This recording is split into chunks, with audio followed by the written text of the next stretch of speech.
Welcome back to the Knit Crowd and yarnspirations.com. I'm your host Mikey. Today we're going to work on this ombre knit blanket together, and this is a nice size blanket of 50 inches by 60 inches, and this is using Caron 1 Pound Yarn. And you can see that there's a gradation of color of it transitioning from one color through to a next color and then final to another color, and that's as a result of the Caron 1 Pound Yarn. Let me tell you a little bit more on how that's being achieved, and then we're going to cover on how to do the stitches today. So as you can see in the blanket here, it starts off with like a black color here, and then it transitions and a little bit more of a other color is coming out, and then it goes even more, and then final to a solid color here. So it goes solid, and then it transitions down a little bit, and then more down, and then into a solid, and then it transitions again. So what you're looking at here is that there's 3 strands of yarn being used at one time. So when it's all solid, all 3 colors of the strands are the same. Then what happens is that you can see that this layer here is that one of the black has been taken out, and then one of this color has been added, and then in this layer here you have 2 of this color and 1 of black. So you can see that it's fading down, and by the time you get here there's only 3 colors of the same. So let me show you what that looks like in yarn format, and then we're gonna cover more in just a bit. So what we have here is a gradation of color. So when we go to start this, and this is just a different color than what you see in the particular project, but you happen to use 3 strands. So to have a solid color you need 3 strands of the same color, just like you see here. Then you do 26 rows. What happens then is that you eliminate one of these strands out, and then you replace it with the next color that's gonna come in eventually. And so one of the strands will then be the new color, and 2 strands are the original, just like you see here. So it's gonna make this color transition down and get ready for the next one. So you do 26 rows of that. Then what happens is that you eliminate one of these extra ones here, and then replace it with 2 then of this color, and just leave 1 here, and then you're going to continue for 26 rows. Then finally all these strands will be the same color. So then you can see that it's transitioned from this, and it's getting a little more faded, but this color is starting to pick up. So after you get this solid one done for 26, then the next color that's up here, one of the strands comes out and this color comes in. Then the next 26 rows then will be 2 of this, 1 of that, and etc. So you can see it's a gradation of color. You can do this in crochet too. It's actually quite a fabulous idea to do. So I've actually done a sample just to show you what it looks like, and let's look at that next. So here's a sample that I did, and just to make sure that I understood the pattern, you can see the beautiful raised edges just like you see, and it's a really kind of a cool thing. So as I mentioned, I had 3 strands that were the same, and then I went for a certain amount, and for this is just a sample, so I was just changing as I wanted to. So then in the next part then I added this color back in, okay, just for a little section so that you can see that it dulls down, and then in the next section then I added another one here and eliminated one of these out, and you can see that it's gotten lighter and lighter. Then I ended up with a solid color, and then as I transition to this color, then one of the strands comes out, and then another one comes out, and then we're back to solid, and then you can see that you go back to the original just like this. So it's a kind of a neat idea of eliminating strings out in order to have a change of color. So instead of such a bam bam bam of color, you can just do this with a gradation, and it turns out quite fabulous just like that. Now when you're going to look at the particular pattern that we're gonna do, I thought the designer had made a mistake, and that's because I'm new to knitting and I'm really kind of weary on knitting patterns. And so what I noticed is that it was purl 2, knit 2, purl 2, knit 2. So I thought, okay, well then that's kind of a ridge idea, just like I've done in another sample just like here. And I thought to myself, well that's not exactly what the pattern looks like. And then I noticed that the designer has you add on an extra stitch right at the very end. And so then I noticed in the next one is that the stitch appears to be moved over, and it appears to be zigzagging. So originally when I started this I thought I was actually doing it wrong, because it wasn't looking like this, but then this actually looks just like the sample. So what I had to do is I had to put trust, and I had to fully understand this pattern, that it's not just knit 2 purl 2 to give a ridged edge like this, like you would technically see, but it's actually slightly different to give you these more raised bumps on both sides of the work, just like you see here. So it's kind of a neat idea. So let's look at that in diagram format just to illustrate exactly what I'm talking about. So here's a really crude diagram of the ombre knit blanket. So what's gonna happen is that we're gonna start off, and it's gonna be purl 2, knit 2, purl 2, knit 2. So the plus signs are where you knit, and the blanks are where you purl. So it shows at the end is that you're gonna purl right at the very end. But then if you looked at row number 2 in the instructions, it starts off immediately with knit 2, purl 2, knit 2, purl 2, knit 2, purl 2, and you knit right at the very end. So you have this extra one that's working on the edge. And so because of that, these knit stitches, like, see that they're kind of zigzagging? That's what's creating that ombre look. And if they were sitting right on top of each other, you would have that other look of just like this. Okay, but it's not, and it's coming right over. So the nice thing about this is that I was able to remember this pattern quite easily by thinking about how the line is finished. Let me share a little more about that. So I came to realize that as I finish a row, so I purl 2, knit 2, purl 2, knit 2, purl 2, knit 2, and then I purl. So when I go to turn my knitting needles around, I immediately, because I just purled here, I know that my next row coming up is knit 2. Okay, and then I continue all the way.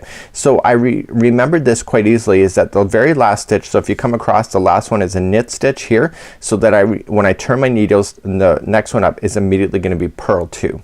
Okay, do you see that? So here was a purl 2, I turn my work, so I know that the next one in the rows are going to be knit 2. Okay, so I come all the way to the edge, I finish with the knit, and so therefore when I turn it, I know that my next row is going to be purl 2. Do you see that? So it's completely opposite to what you've just done. So if you get here and it's purl 1, when you turn, you immediately just go up, and then you see that you're knitting 2. So it's just a matter of remembering what's opposite to each other. So this zigzagging is actually really quite easy to maintain once you look at it from that perspective. So what you're going to need today is you're going to need a 10mm or a US 15 circular knitting needles, and it's asking you to have a 40 inch, they are to be 40 inches. So it's 40 inches from the tip here all the way through the strand and back. So you don't join them as you finish off. So what happens is that all your knitting project is being held on this cord as you're knitting across. So it's actually really quite an easy thing to do. So my particular sample, I just did it on a straight knitting needle because it's just a sample. So what happens if you want to change the size of this particular pattern? I can tell you that. That's next. So if you like this pattern so much, even if you just wanted to use a regular yarn, just one strand, this whole pattern runs on the idea of multiples of 4. So if you go 1 2 3 4, 1 2 3 4, 1 2 3 4, and then at the very end when you're casting on, if you add that extra 1, you can get that extra 1 that's required in order for you to do that zigzagging look. So remember that the multiples are 4, so count in multiples of 4, and then when you're satisfied, add 1 at the end, and you can change this pattern for any size that you wish. So let's begin. You're gonna need 3 balls of yarn. So if you're a yarn collector like I am, you got lots of stash. If you have 3 balls of the exact same color, you don't have to make miniature balls. You'll have to make them much bigger than this if you're doing this particular project. So it requires 2 balls of each one of the 3 colors that you have. So this means that you have to, if you're gonna only follow that and only buy 2 balls, that means that you'll have to make a 3rd ball by winding it, and etc.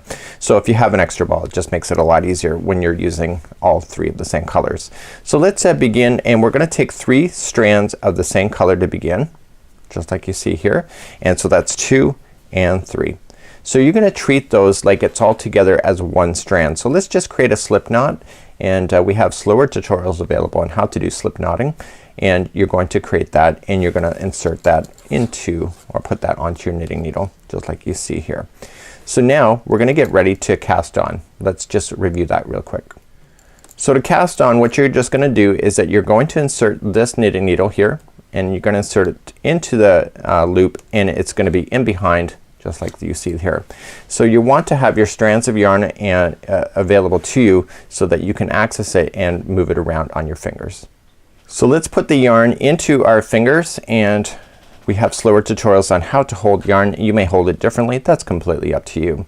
So I'm gonna throw it over the back one that's already inserted in, and I'm just gonna flip it out forward like so. But as I go to put it on this knitting needle, I want to just rotate it and just come up underneath like this and insert it onto the knitting needle. So now you've just got 2 stitches on. Remember that the multiples here are in sets of 4 plus 1, but if you would like to be able to do this Afghan without altering it, you have to put 101 cast-ons on this. So remember, to cast on, you're gonna insert into the loop, rotate around, throw it over that back one, bring it forward, okay, and then just rotate it and come up like that and insert on. Okay, so and you continue to do that until you have enough stitches onto your knitting needles. I'm only gonna do a small sample today because the stitch work is the same all the way across, and it's just a matter of understanding your multiples. So I'm just going to put on 13 stitches onto my knitting needles. I'm just gonna speed up a little bit. Now using 3 yarns at one time, it can be a little bit of a challenge, but you do get used to it. I found with myself is that I was starting to blaze along pretty good on this. So as the more and more yarn gets on, you're gonna notice it's gonna fall onto the cord and it's gonna collect there, and that's just gonna hold it there while you're not using it. So it's a kind of an easy way of doing it. So I found with myself with these knitting needles, see how long they are? They fit right into my hand perfectly. I find if those are too short when you're doing circular knitting needles, I find they kind of jab into the back of my palm. And so you'll have to find knitting needles that are working for you, and so if it's not completely comfortable for you, you're experiencing the same thing, look towards your knitting needles because it could be that is causing you some problems. So let's count our stitches. So 1, 2, 3, 4, 5, 6, 7, 8, 9. Okay, so each one of the 3 is just operating together as one. So this is 10. Okay, and I'm gonna do 11.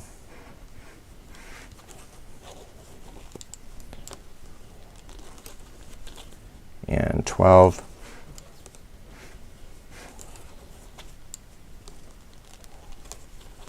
And remember it's multiples of 4, so that's now I got 12, so I have my multiples of 4. I have to add on 1 extra in order to get that ridge look. So I have a total of 13 on my knitting needles right at this time. Okay, so let's begin row number 1 together. So let's begin row number 1. We're gonna immediately start off with purling of 2. So let's put this back into my hands. Okay, and we're gonna purl. So what you wanna do is that you wanna come up and make sure that the yarn is in the front of the knitting needles, and you wanna come in right and directly so that this needle is right on top. So throw it over that top, so just coming up and over. Okay, so now you have it up and over, and now you're just gonna flip it backwards and then slide that one off the hook or off the knitting needles. Sorry, I'm used to crocheting more, so if I slip up on hooks and needles, just don't mind me. So the first 2 are purls, so coming into the next one, this strand is already in the front, so you don't have to worry about it, so just throw it over and push it back. So 2 of those in a row are going to be purl. Now you want to do knitting for the next 2. So in order to start the knitting, you have to move this strand backward and in behind before you start, and then insert into the loop and throw it up over the back. Okay, so and you'll do 2 of those. So now that you did the first one, the strand is already in the back side, so you don't have to worry about it, and coming in and throwing it up over the back for the knit stitch. Okay, and slide it up. So the next 2 are now purl. So move the strand forward first, insert in, throw it up over the front. Okay, so you're using those 3 strands as if they're one string. Now when you go to start any kind of project, it gets really kind of tough to be able to move these on the knitting needles, but once you get past the 2 or 3 rows, it gets a lot easier. So it's already in the front, so you're purling this one as well. Okay, so then you purled 2, now you move the strand back and knit the other 2. Okay, so I'm just gonna speed up. So it's knit 2, purl 2, all the way down. Okay, so the next one is purl, so move it forward, in, around, and back. Okay, and then here we go. So we only have 3 left, so the next 2 are knit, move that yarn back first, knit the next 2, and you're left with 1, and that's that one that I talked about in the very beginning. So yeah, it's purl, so move it forward and purl that last. So you have to remember that you just purled that last one because that makes a difference on the next one. So now that you have everything on here, you're going to turn your knitting needles around and you're going to start. So the last one was a purl, so that means that the first 2 are going to be knit. So let's just get everything back into my hands properly, and so the first 2 are gonna be knit. Okay, because I finished with that 1 purl by itself, and that creates that zigzag look. So throw it up over the back for the knit. So 1 and 2, and then purl the next one. So come in the front first and then purl the next 2. Do you see that? So it's really not a hard pattern in order to follow. So that was just purl 2. I'm going to knit the 2. So move that strand in behind first. So if you're familiar with knitting and doing the purl and the knit stitch, you will be already aware on how to do this real quick. So move this forward because you're going to purl the next 2. So it's all in sets of 2. So you'll see the pattern probably develop in the first 4 rows. It's not immediately right away, and that's why I was getting all panic attacky when I was looking at it. So I'm going to knit the next 2. And I'm only getting panic attacky because I'm starting to learn how to read patterns for knitting. And so for myself, I'm having trouble visualizing. So how do you read patterns? You just got to take step by step and tutorial by tutorial. Okay, so continuing to purl the last 2. And I'm left with 1 stitch. So if I just purled that one, I got to knit that last one. So I'm knitting that last one just like that, and now I'm ready to go. So I'm just gonna flip my needles and start again. So if I knit that last one, that means that the first one is gonna be purl. So I'm gonna purl the first 2, 1 and 2, and then I'm gonna knit the next 2. So do you see how to do that? So what I'm gonna do now is that you have to do 26 rows of every one of the color transitions that you do. So in this case I've got the total of 3 of the same color working at the same time. So eventually after 26 rows, one of these colors or one of these strands is going to become obsolete and out, and I'm gonna replace it with the new color that it's gonna eventually transition to. So when I come back, what I'm gonna do is I'm gonna bring up my other project that I had worked on, and I want to show you exactly what I was doing with that, because I'm gonna show you how to eliminate one strand out and then how to add another one, and then once you understand that, you can pretty much blaze through this whole thing without a lot of trouble. So if as long as you can remember how to count the 2, it's all really good. So I'm gonna knit the next 2. And the final one is a purl by itself. Remember, move that strand first. So if you finished off with the purl, what strand or what stitch are you gonna start off with when you turn? You're gonna start off with the knit stitch. So you can see that it's really not that evident yet. You got to go a little bit longer, and then you'll see these ridges all starting to develop, and it's really quite amazing. So let me bring up my other sample for you. Just in case you're curious, I do samples. These big hooks, they almost are big contraptions. They look like paper clips to me in some kind of way, safety pins. So what this is doing is it's holding my work. So if I want to, like, if I get like if I'm not paying attention or I get bored of a project, I can slip a project onto one of these, and so I can just hold it there so I can use the knitting needles for something else. And it's just I think we all do it in some way. We sometimes we want our knitting needles and then we pull out our project midway instead of actually finishing. So this is a great way. So I'm just inserting the strands back onto the knitting needles, just being very careful about it and just collecting everything that was on the original. So when you get 26 rows and you're starting to transition from color to color, you have to eliminate this out. So when I last left you, we were working on 3 colors of the same color, just like you see here. So what's gonna happen eventually is that you're going to have to eliminate one of these strands out. It can be any one of the strands, it doesn't really matter. I would look to the yarn ball towards that, because I think one of these is going to a main yarn ball for me. I don't want to cut that off if it's still working there, and I could use it for the whole thing. So what I want to do is that I want to look at it here, and I want to transition to the next color. So I'm just gonna take my next color that I would like to move to and just grab my yarn ball, and I want to take the strand and loop it up forward, but I want to leave a long strand here so I can use a darning needle later at a certain time to use it.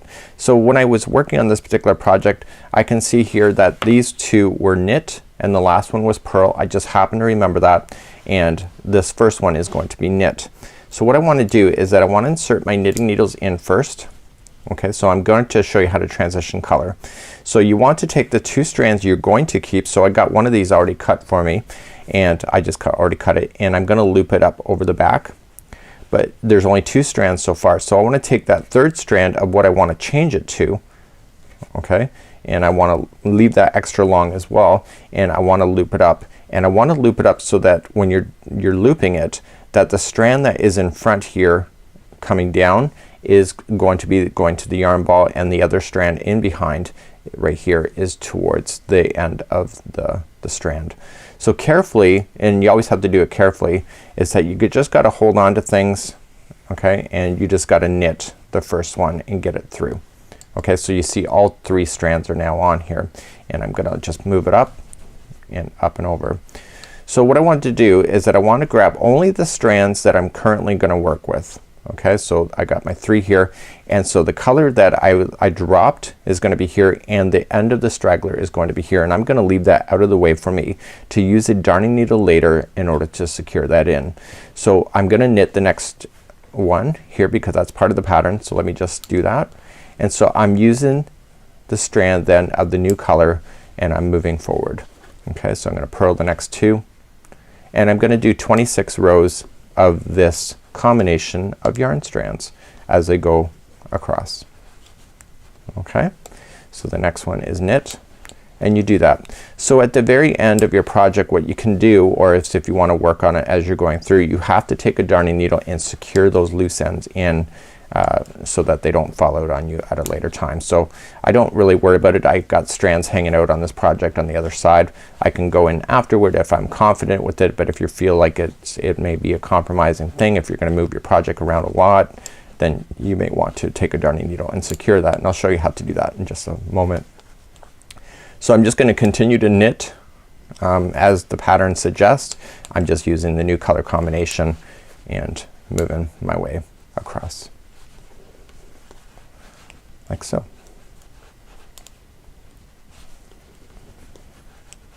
Okay, so then the last one is going to be knit. So that means I'll have to start purl next time. So what I want to do is that I want to just lay this down, and I got my strands here, but you're going to take a darning needle and secure all that in. Let me show you how to do that. So what you want to do is you want to grab a darning needle and put that strand, just one of them so far, you got 2 of them to do, and what you want to do is just pull everything nice and snug. Okay, and using the darning needle, you want to weave yourself only in the color that the yarn is in. Okay, so I don't want to take this color and put it through a different color. I want to really kind of hide that in. So I'm gonna go back and forth 3 times inside, and when I go to do it, I don't want to put any extra pressure to make the project warp in any way. If you go back and forth 3 times in different areas, you got basically a really great seal, and if you want to go 4 times, that's up to you. Your project can never stretch more than 3 directions at a time anyway. So once you get that in, then you can just safely cut that. It's out of your way. You're gonna go back and you're gonna do the next one. Okay, this is the new color that you had added on. And again, this one here, so this one here you want to stay within the strands that have the same color. Okay, you're just gonna go across a little bit, and again I would probably wait and do this after you get by so many stitches, and then coming back in the other direction, but this is how you would do it. So I was able to do this first color easily because I was further up, but this one is a little higher and closer to the needles that I might want to wait until I do that later. So I'm gonna go through, make sure nothing is warping on you, and then you can just safely cut that. So that's how you would transition your colors if you were to do this particular pattern, and then you'll do 26 rows and then change it and then eliminate one of these extra first color and then replace it with another one of these, and then so on, and you'll see that you'll get more and more of a transition.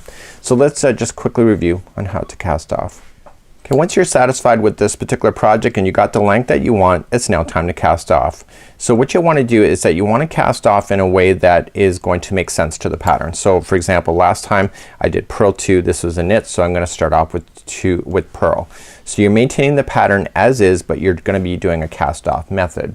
So the first 2 stitches will be a purl. Okay, and what you're going to do is that you're just gonna purl as normal the first one. So 1, and you're gonna purl the next one. That's maintaining the pattern. But before you continue, you have to start the casting off right now. So taking the strand, so you're gonna have to knit the next 2, so move that strand in behind anyway, just makes it easier, and grab that first strand and just carry it up over that first one right up over top of the knitting needles. Take your time doing this. You would hate to get this far and it's not acting for you properly. So that just went up over. So you're gonna knit the next one. So the next two are knit, but before you go on to the second knit, you have to take this first one up and over. So you now just, every time you do something, the stitch in behind just comes up and over. Okay, so the next one is a knit. Okay, so the next two are purls. So you're gonna move that strand back. So if you just knit your cast off instead of following the pattern, it's really super obvious. You'll be very upset with yourself.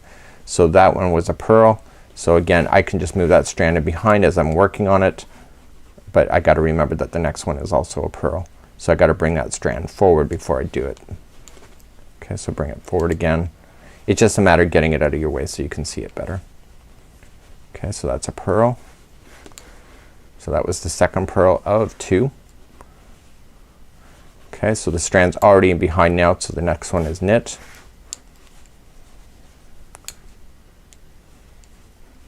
So you can see it's easier to cast off when you're in the knitting mode. But if you don't follow the pattern, then you end up with a line right at the very end that just looks out of place. And so you just continue to do that all the way across. Okay, so I just dropped a strand. Again, want to pay attention to that. You don't want to be lazy about it, right? Okay, and so then you continue on all the way to the very end. So let's just recap. So in today's tutorial you learned how to cast on, you learned how to do the stitch combination, you learned how to change your colors and be able to secure your loose ends, and then you learned how to cast off. So until next time, I'm Mikey on behalf of the Knit Crowd as well as yarnspirations.com. This is the Ombre Ridge Knit Blanket, and this is a fabulous idea and really kind of a cool concept at the same time. We'll see you again real soon. Bye bye.